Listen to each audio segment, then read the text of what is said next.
Bien, amigos del periódico digital expectativa.es, vamos a desarrollar la siguiente entrevista este día, lunes 12 de octubre, antes conocido como el Día de la Raza, hoy el Día de la Interculturalidad.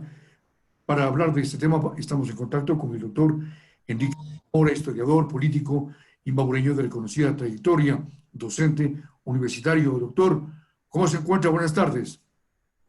Muy buenas tardes. Aquí en medio de la pandemia, pues simplemente trabajando en casa y de vez en cuando saliéndome Claro. clandestino para tareas de fuera, pero no con frecuencia. Sí, doctor, pero claro, me incluyo ya en el parte del grupo, como dicen, vulnerables, ¿no? En este tema de la pandemia, doctor, y hay que tener mucho cuidado, aunque le hemos visto paseando en bicicleta en esos últimos días. Sí, pues fuimos a la inscripción de las candidaturas y me prestaron una bicicleta y ahí estuve avanzando hasta el Consejo Electoral como corresponde, pues no Claro. con el símbolo que han adoptado de la campaña de César Montúfar, que es nuestro candidato, junto con Julio Villacreces, que están en un binomio de la Alianza Honestidad. Muy bien. Doctor, este 12 de octubre, como hacía yo la referencia, antes se recordaba el Día de la Raza, la conquista española, el descubrimiento de América. Muchos dicen que no hubo ningún descubrimiento, sino más bien una invasión a lo que era el territorio eh, americano. Hoy, antes, no sé qué nombre tendría. Doctor, a ver, cuéntenos qué dice la historia. Bueno, el 12 de octubre representa muchas cosas. Lo peor que podemos hacer es ponerle un rótulo que lo simplifique. Ujú. Evidentemente no es el recordatorio de una gesta europea contra la barbarie indígena. Felizmente esa visión ha sido superada. Tampoco es sin más el principio de una masacre. No, es un proceso complejo en el cual una expedición europea española llegó a un continente que para los europeos era desconocido y comenzó un proceso de conquista y colonización. Y esa conquista y colonización supusieron, claro, por un lado, mucha violencia, incluso lo que fue peor que todo, la Claro. pandemia de gripe, la pandemia de cólera, la pandemia de viruela. Incluso el emperador del Tahuantinsuyo, Huayna Cápac, se murió con viruela, que le contagió un mensajero que había tenido contacto con los españoles. Los Ujú. indígenas no tenían defensas, no habían experimentado estas enfermedades y se morían con gripe por miles, con enfermedades venéreas que trajeron los españoles. En fin, pues toda esa gran tragedia de muertes, de dominación, de resistencia es indudable, pero es al mismo tiempo un hito importantísimo, fundamental en lo que ahora somos.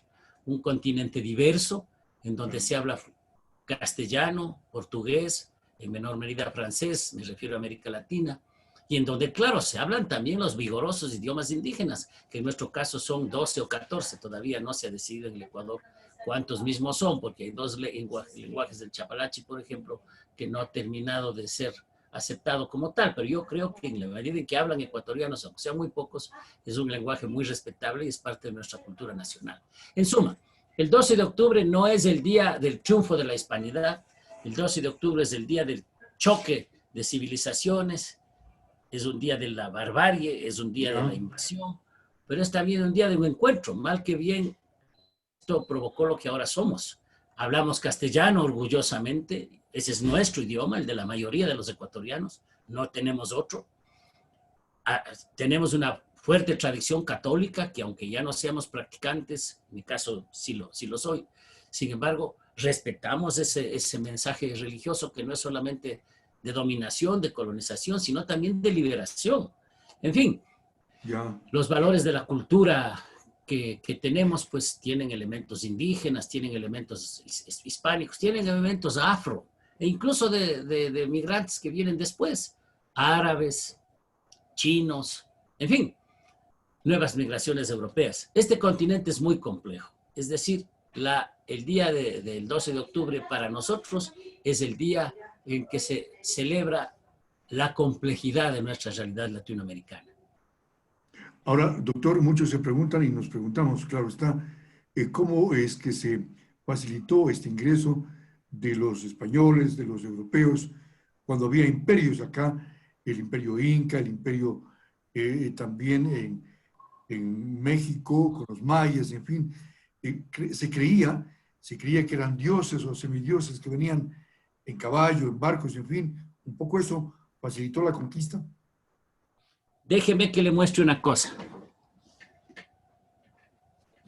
De los tantos libros que tiene el doctor Enrique Ayala Mora, va a sacar uno, me imagino, que hará referencia al tema que estamos hablando ahora mismo en expectativa en la ciudad de Ibarra. Esta semana han salido 2 libros míos. Ya, Este, mentiras, que es un medias libro verdades y polémicas de la historia. Dice, ya. a las mentiras de la historia. Una de ellas es la conquista española, que fue por los caballos, que fue por el miedo de los cañones. No. Los imperios indígenas americanos estaban en una profunda crisis. Ya. Esa crisis fue aprovechada por los españoles y por eso se derrumbaron los imperios desde dentro. Un imperio dividido entre 2 emperadores, Huáscar y Atahualpa. Era evidentemente un imperio que estaba en un tris de venirse abajo. Los españoles le dieron el último empujón y se cayó el imperio. Pero se cayó porque las relaciones sociales en ese imperio se habían desarrollado, curiosamente, porque estaba dándose paso a generación de propiedades privadas, de una élite que monopolizaba el poder, fundamentalmente en manos de los incas, en fin. Todos estos mitos se deshacen y ha tenido la suerte, todavía no comienza a promocionarse. Usted es el primer periodista que lo ve. Sí, qué bueno. ¿No? El libro, si usted me permite, una cuña cultural, pues se refiere precisamente, aquí está el artículo, ¿ganaron porque eran superiores? Pregunta, falsas visiones de la conquista. Y luego, claro, Quito no se fundó el 6 de diciembre, una reivindicación de nuestro paisano Antonio Ante, el prócer perseguido. ¿Qué fue el 10 de agosto? Bueno, y una pregunta para los zimbabureños, y si Bolívar perdía la batalla de Ibarra, ¿qué pasaba? Aquí está respondida esa pregunta. Y luego, claro, la figura de García Moreno, de Alfaro, las figuras, y también, sin faltar, pues, la corrupción, cómo la corrupción ha incidido en nuestro país, desde la dictadura del robo en el siglo XIX hasta la década robada del correísmo hace poco. Todo eso está revisado aquí. Bueno. Y desde luego ya estará circulando en las librerías y ahora tienen un sistema de venta a domicilio en todo el país. Pero aprovecho para decirle que también hace 15 días, o sea, este mismo mes, salió este otro libro. Patrimonio Cultural de Imbabura, ya. Más a los zimbabureños, ¿no? Es una compilación de trabajos que yo he hecho a lo largo de 40 años sobre patrimonio cultural de Imbabura. Los primeros artículos son de los años 80 y los últimos son del 2019.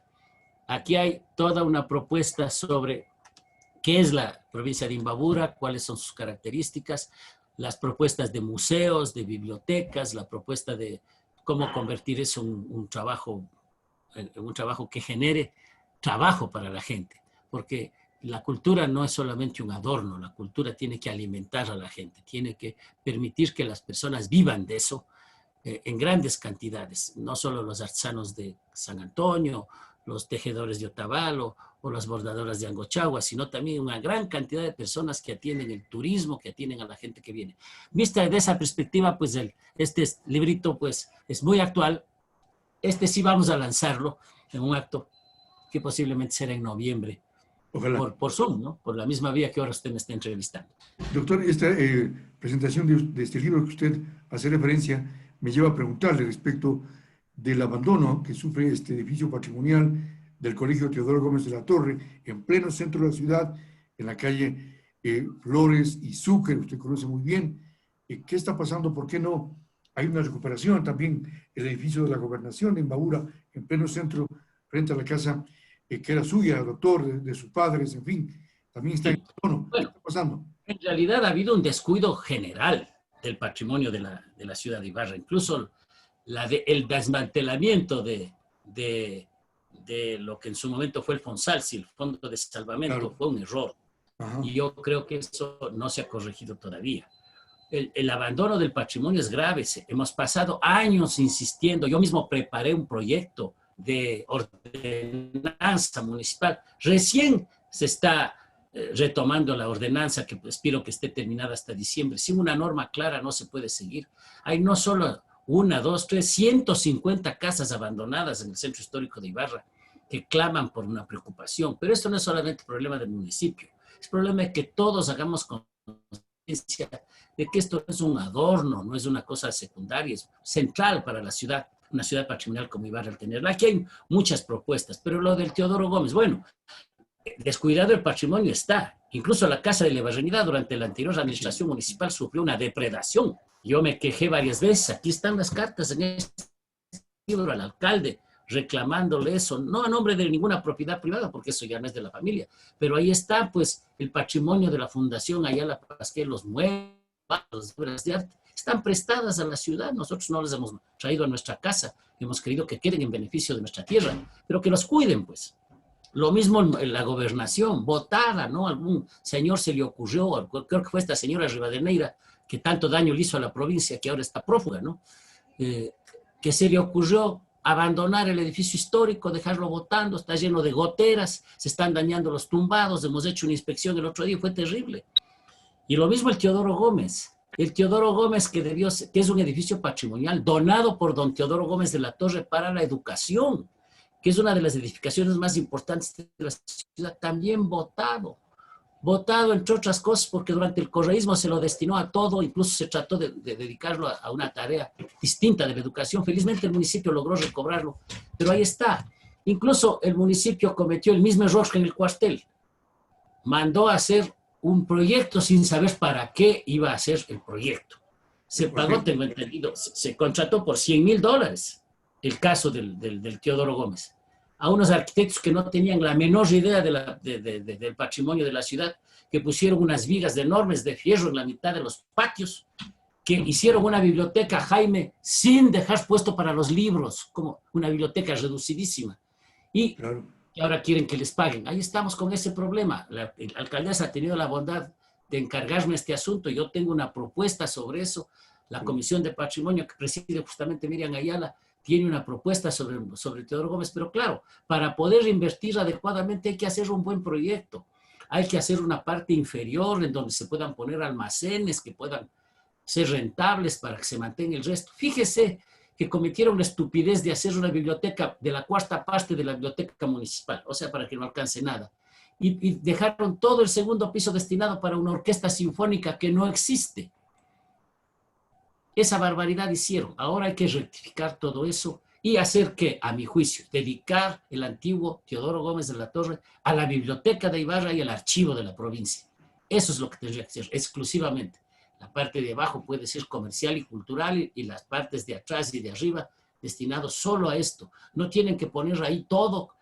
En el municipio tienen el problema, apenas encuentran una oficina, se toman, como pasó con el cuartel, se toman los empleados porque, claro, posiblemente no tienen dónde trabajar.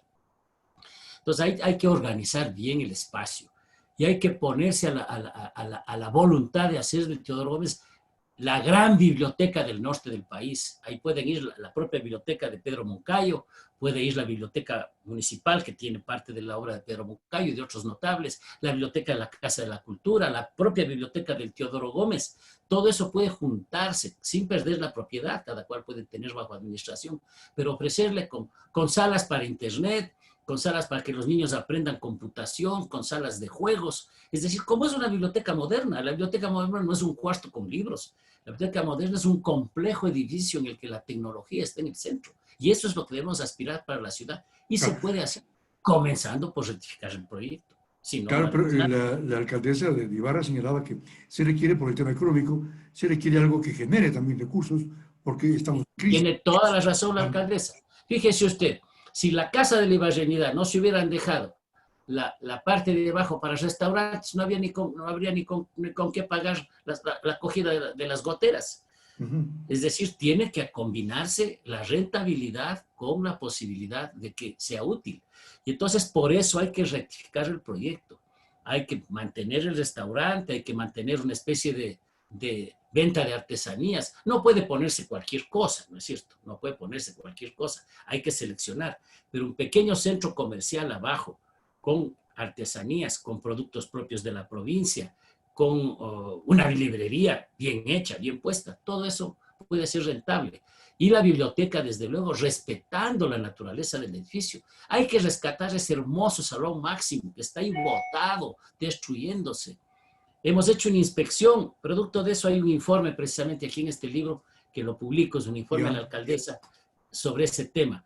Y sobre la Huaca en Caranqui, sobre fíjese, la integración que significaría para la provincia de Imbabura de los elementos patrimoniales. La Universidad Técnica del Norte tiene el más grande campus patrimonial del Ecuador, más grande que la central.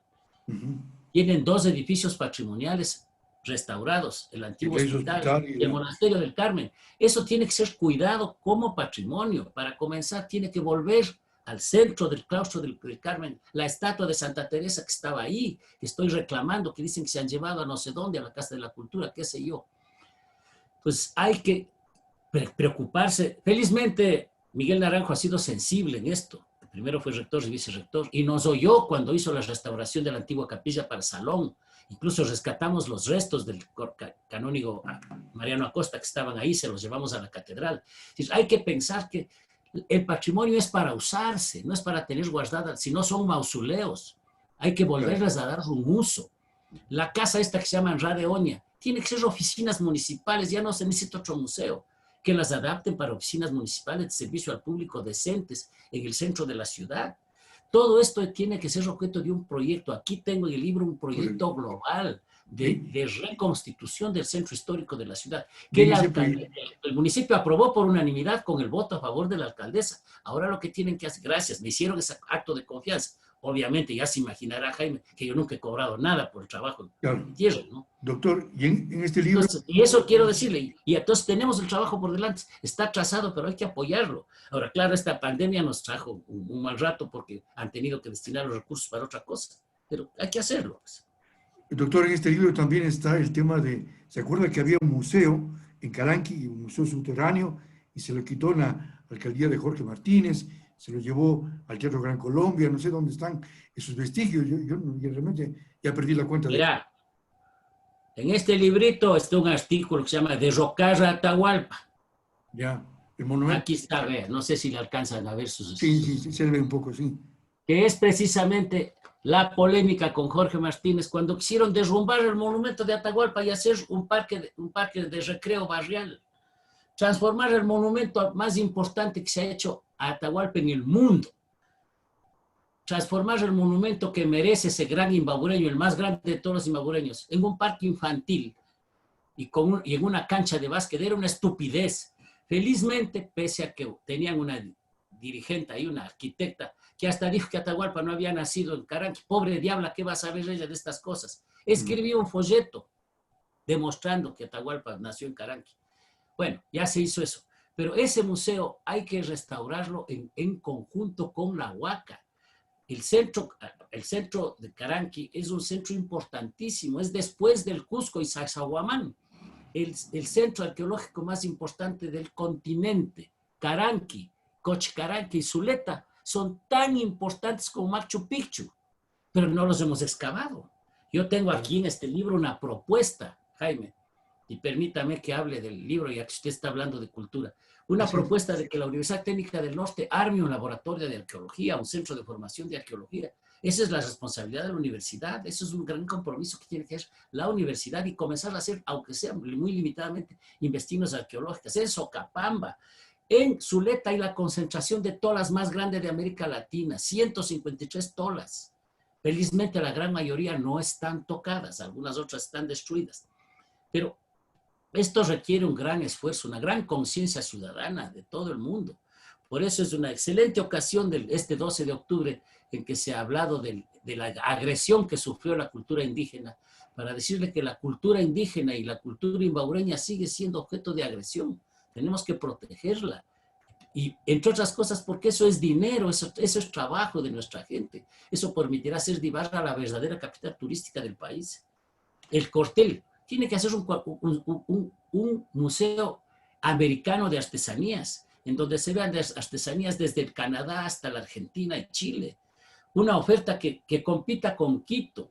Hacer otro, yo soy historiador, hacer otro museo histórico, cuando en Quito tenemos aquí de las mujeres del continente, no es correcto. Hay que hacer un museo que no hay en Quito, que no hay en ninguna parte, el gran museo de artesanías para que la gente vaya a ver. Además, porque es un homenaje a una provincia de artesanos. Eso Claro. tiene que tener una bienal de artesanía popular, tiene que tener una gran, imagínense ahí frente a la Merced, una gran tienda de ventas de artesanías nuestras y de todo el continente. Y también un buen patio de comidas de todo, desde la Tex-Mex hasta empanadas chilenas. Eso es lo que tenemos que ofrecer. Entonces la Claro, gente va a querer ir a Ibarra y quedarse en Ibarra. claro, porque el uno va vinculado al otro, me refiero al tema patrimonial. Lógico. Turístico, Véala, si la claro. cultura no nos da trabajo para nuestra gente, no vale la pena el esfuerzo. Ujú. La cultura no es solamente un adorno, insisto, la cultura no es solamente un apéndice, la cultura es el eje de la vida humana y ese eje de la vida humana supone trabajo, supone la posibilidad de que la gente se desarrolle en lo que mejor sabe hacer. No tratemos de que la gente de San Antonio se vuelva oficinista, que sigan siendo artesanos y que sea rentable su trabajo y seguiremos siendo orgullosos de esa tierra. Lo mismo de Angochagua y La Ya. Esperanza. Todo eso está por hacerse.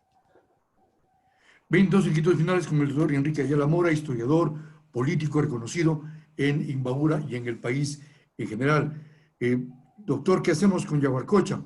Se comenta que se está deteriorando, que el espejo de la laguna está verde, en fin, realmente se ha descuidado también este sitio icónico de Ibarra. Vea, Jaime, el tiempo pasa, las cosas cambian, las ciudades crecen y eso es inevitable. No podemos ver al pasado y creer que la laguna de Yaguarcocha esté como cuando se hizo en los años 50 la sequía alimentadora. Hay gente que vive alrededor, hay todo un problema de desecho de aguas servidas gravísimo, hay una serie de problemas de circulación, pero tenemos que ver eso desde la perspectiva de que la gente está ahí. No podemos querer, vea, lo peor que puede hacerse con el patrimonio es congelarlo. Esa estupidez, le voy a poner un caso, esa estupidez que se cometió con esa esquina que queda entre la Ulledo y la Olmedo, ¿no es cierto? Había una media agua horrible, que estaba bien que la derroquen. Le derrocaron y se armó un escándalo porque el dueño no pudo hacer una cosa decente. No le permitieron hacer una cosa bien hecha y ahí está peor que antes, porque no patrimonial. Vea, en el patrimonio hay que preservar algunos edificios, la Casa de la Ibañedad, el cuartel, la catedral. Hay que alterar el destino de otros edificios, sí, y otros edificios hay que derrocar y construir cosas nuevas. Esa casa horrible que había al lado de la Casa de la Ibañedad de nuestras vecinas, las señoritas Peña, era una ofensa a la ciudad. Yo mismo propicié que se permita el derrocamiento con César Guerrero, y se hizo esa casa que es mucho más bonita, que conserva la lógica del centro histórico, que tiene un excelente patio en el centro y que es un muy buen restaurante. El patrimonio no es dejar las cosas sin moverse hasta que se caigan por su peso. El patrimonio es dar una solución a cada problema, a cada caso. Por ejemplo, le propuse a la alcaldesa que por qué no se hace un bonito diseño para las ventas de nogadas y arrope de mora en la Merced. Y fueron a hacer unos adefesios Sí. sin criterio. Yo no estoy en contra de que se haya mejorado eso, pero se puede mejorar con estética, respetando el cuartel que está al frente, respetando la Basílica de la Merced, respetando el marco del parque. Y para eso no hace falta mayor esfuerzo, hace falta, incluso yo tenía un diseño que gratuitamente nos hizo un arquitecto nuestro aquí en Quito, pero no, fueron y contrataron sin pedir permiso a la Comisión de Patrimonio, sin nada. Un día la alcaldesa se le ocurrió, yo le he llamado la atención a la alcaldesa, no es cuestión de hacer obra, ni de que se les quite a mis vecinos de toda la vida, ya voy a cumplir 70 años el mes próximo, y desde entonces yo soy vecino de las nogadas, vecino de los arropes, desde luego, mis amigos queridos de toda la vida, pero mejorarles bien, pues que sea estético, porque verá, a veces no cuesta un centavo más y se puede hacer una cosa bonita. Vaya a ver Claro. Cuenca cómo está, vaya a ver ciudades como Trujillo, o ciudades como el Cusco. Quito mismo, el centro histórico, está bien conservado, pero nosotros tenemos que respetar, tenemos que tener un criterio patrimonial para todo lo que hacemos. Así es. Doctor, finalmente tengo en mi libro, perdón, aquí tengo en mis manos, El futuro es joven, uno de los autores es J.F. Ruales, Juan F. Ruales, Juan Flores Ruales. Su comentario, por favor, ante la partida de este escritor. Juan Flores Ruales fue un gran escritor, un gran artista y un gran promotor de la cultura. Yo creo que con su muerte hemos perdido mucho. Ya. No solo las obras que escribió, que son importantes, no solamente los proyectos que impulsó, las actividades que llevó adelante, sino también su propia presencia. Él fue incluso político, ¿no? Fue consejero provincial del Partido Socialista, ahí hizo una gran labor. Al último tuvimos algún distanciamiento porque él se hizo correísta entusiasta y yo he tenido siempre críticas al correísmo. Pero ante la muerte y ante la talla de Juan, pues eso pasa totalmente por encima. Queda su gran herencia hacia la ciudad de Otavalo, hacia la provincia de Imbabura, hacia los pueblos indígenas, hacia la interculturalidad. Él fue un gran partidario de la interculturalidad y creo que hay que recibir esa herencia de él con entusiasmo. Yo creo que lo que le debemos a Juan es reconocimiento y continuar la obra que él comenzó. Así es. Finalmente, y ahora sí, la última inquietud, y usted en días pasados había retuiteado o se lanzó algunos tweets con el expresidente Correa. Usted le decía que llegó ya mayor de 70 años, pero de forma honesta y no prófugo ni con asuntos delincuenciales. Algo así era, ¿no? Claro, pues lo que pasa es que no puede ser que los que han depredado el país, los que ahora ante una justicia todavía deficiente, pero mucho más independiente que en tiempo de Correa, ya proclamó. Correa es el jefe de la banda que asaltó el Ecuador y que dirigía desde el Palacio de Gobierno la corrupción. Pero si son ellos mismos, son sus propios cómplices los que lo denuncian, no estoy diciéndolo yo. La señora sacó, no una libreta, 17 libretas en que apuntaba a quién iba dando la plata, entre ellos al propio Rafael Correa. ¿Qué más pruebas quieren de la corrupción? Esto no es persecución política. Y que él nos venga a dar normas de moral, a mí me irritó. Y sobre todo, vea, cuando Correa nos perseguía, y nos persiguió en serio, ¿eh? A mí, a mi familia, a la Universidad Andina, todos conocen eso. Yo me quedé en el país. Yo no me fui a esconder detrás de las faldas de mi mujer en otro país para seguir denostando, agraviando, insultando, pero sin afrontar sus responsabilidades. Yo admiro al doctor, al ex secretario jurídico de la presidencia. Alexis Mera. Yo siempre he dicho eso. Es un hombre de mucho talento. Talento perverso, eso sí, pero de mucho talento. Y segundo, coherente. Se quedó en el país. Se quedó en el país. Y eso merece respeto. Yo creo que a él tenemos que nosotros reconocerle, porque Glass no tuvo más remedio. A Glass no creyó que le iban a meter preso. Se confió y se quedó por soberbio. Pero en el caso de Alexis Mera, él se quedó a afrontar, como ningún otro, esa situación. Yo creo que hay que reconocerle ese mérito. Los que, en cambio, imagínense lo que es la vida.